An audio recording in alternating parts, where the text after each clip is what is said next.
Bowling മൂർച്ച കൂട്ടുകയാണ്. മാക്സ്വെല്ലും ഡുപ്ലസിയും കൂടുമാറിയ RCBയിൽ വിരാട് കോഹ്ലിക്ക് ഇനി ലിവിങ്സ്റ്റണും സാൾട്ടുമാണ് കൂട്ട്.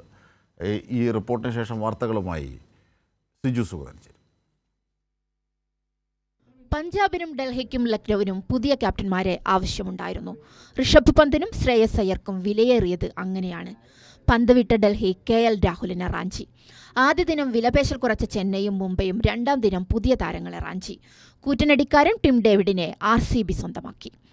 താരസമ്പന്നമായ മുംബൈ ഇന്ത്യൻസ് ബൗളിംഗ് മൂർച്ച കൂട്ടുകയാണ്. ട്രെന്റ് ബോൾട്ടിനെയും ദീപക് ചഹറിനെയും ലേലത്തിൽ വാങ്ങി. ഇനി ജസ്പ്രീത് ബുംറയും ട്രെന്റ് ബോൾട്ടും ഒരുമിച്ച് പേസാക്രമണം നയിക്കുന്ന കാഴ്ച കാണാം. രോഹിത് ശർമ്മ, ഹാർദിക് പാണ്ഡ്യ, സൂര്യകുമാർ യാദവ് എന്നിവരടങ്ങിയ മുംബൈ ബാറ്റിംഗ് നിര ശക്തം. സ്പിന്നർമാരായ അശ്വിനെയും നൂർ അഹമ്മദിനെയും വിലക്കെടുത്ത ചെന്നൈ സൂപ്പർ കിങ്സ് സാം കറനെയും സ്വന്തമാക്കി. ഡെവോൺ കോൺവേ, രജിൻ രവീന്ദ്ര എന്നിവരെ വീണ്ടും വാങ്ങി. MS ധോണി, ഋതുരാജ് ഗേക്വാദ് എന്നിവരടങ്ങിയ ടീം ശക്തം. പഞ്ചാബിനെ ശക്തമാക്കുന്നത് ശ്രേയസ് അയ്യരുടെയും മാക്സ്വെല്ലിന്റെയും വരവാണ്. Marcus Stoinis, Josh Inglis, Arshdeep Singh, Marco Jansen എന്നിവരും ടീമിലുണ്ട്. ഡൽഹിക്ക് KL രാഹുലും ഫായും കരുത്തേക്കും.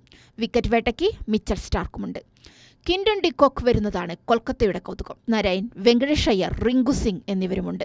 ശുഭ്മാൻ ഗില്ലും റാഷിദ് ഖാനും നിലവിലുള്ള ഗുജറാത്തിൽ വെടിക്കെട്ട് ബാറ്റർ ബട്ട്ലറും ചേർന്നു. ബംഗളൂരുവിൽ കിങ് കോഹ്ലിക്കൊപ്പം ഇംഗ്ലീഷ് വസന്തമാണ്. ലിവിങ്സ്റ്റണും സാൾട്ടും ഒപ്പമുണ്ട്. ലക്നൌവിലാണ് പൊന്നും വിലയ്ക്ക് ഋഷഭ് പന്തുള്ളത്.